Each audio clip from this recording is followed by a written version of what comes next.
नमस्कार बंधुरा आज के आबारो चले एसेছি রান্নাঘরে। আর আজকে আমি নিয়ে এসেছি দেখুন একদম একটা সিম্পল সুন্দর রেসিপি। এই জিনিসগুলো সবারই ঘরে থাকে। তো এগুলো দেখুন পাঁপড় ভাজা।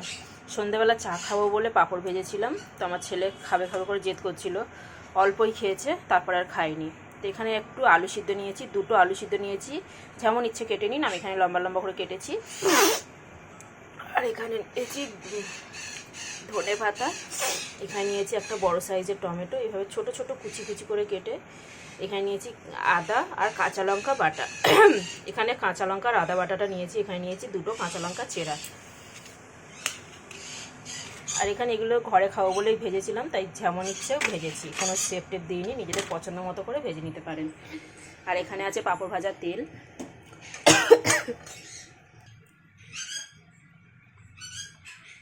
তো এখানে তেলটা গরম হয়ে গেছে, আমি দিয়ে দিচ্ছি গোটা জিরে আর একটু হিং।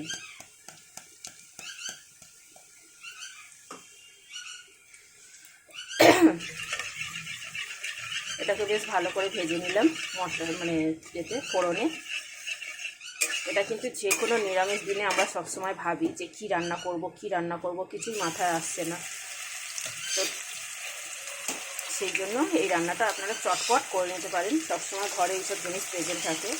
আর আমার আজকে হঠাৎ করে রান্নাটা হচ্ছে, কোনো ইচ্ছে ছিল না।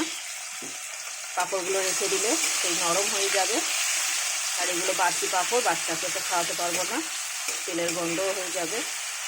তাই আমি রান্না করে নিচ্ছি, আর তাই ভাবলাম বন্ধুদের সঙ্গেও শেয়ার করি। এখানে কাঁচা লঙ্কা আর আদা বাটাটা দিয়ে দিলাম, সাথে দিয়ে দিলাম টমেটোটা।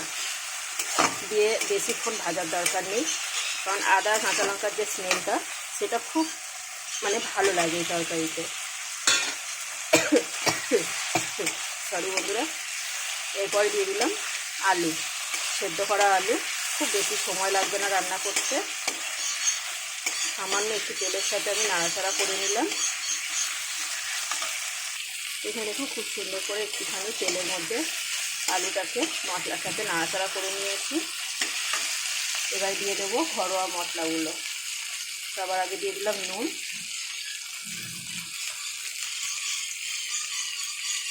এক চামচ ধনে গুঁড়ো, হাফ চামচ জিরে গুঁড়ো, হাফ চামচ হলুদ গুঁড়ো, আর সামান্য এক চিমটি লঙ্কার গুঁড়ো। আমি এখানে কালার নিয়ে কোনো কিছু ভাবছি না, কারণ কাঁচা লঙ্কা বাটা দিয়ে পুরো রান্নাটা করছি।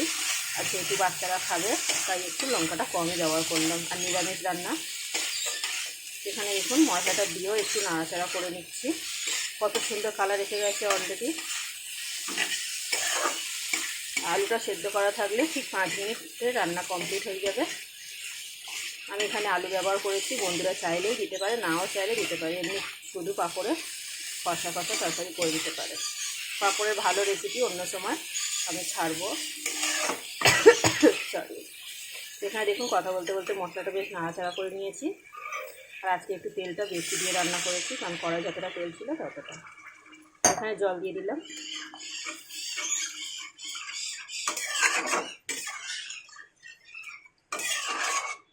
এবার একটু ফুটতে দেবো। এখানে তরকারিটা দেখুন ঝোলটা বেশ ভালোভাবে ফুটে গেছে। এখন আমি এখানে দিয়ে দিচ্ছি একটুখানি 1 চামচ মতো ঘি। ঘিটা একদম গলা, তাই এই যে দেখুন গলিয়ে নিয়েছি সামান্য একটুখানি, সেটাকে দিয়ে দিয়েছি। এখন দিয়ে দিচ্ছি চিনি।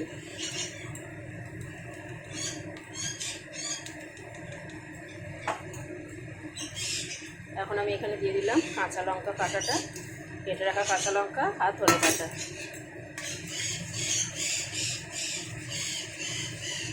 একটু ভালো করে নাড়াচাড়া করে দিলাম। এবারে দিয়ে দেবো পাঁপড়গুলো। পাঁপড়গুলো দিয়ে কিন্তু আমার খুব বেশি রান্না করার নেই। এই দেখুন ঝোলটা নিজেদের পছন্দ মতো রাখবেন। আজকের ভিডিও এই পর্যন্ত বন্ধুরা। যদি আমার ভিডিও ভালো লাগে তাহলে চ্যানেলটাকে সাবস্ক্রাইব করবেন। আর বন্ধুদেরকে অনেক অনেক ধন্যবাদ আমার ভিডিও দেখার জন্য।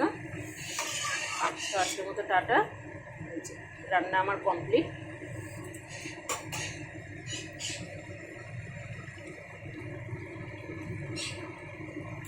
ঝোল কিন্তু আরোই কমে যাবে, ঝোল থাকবে না একদমই।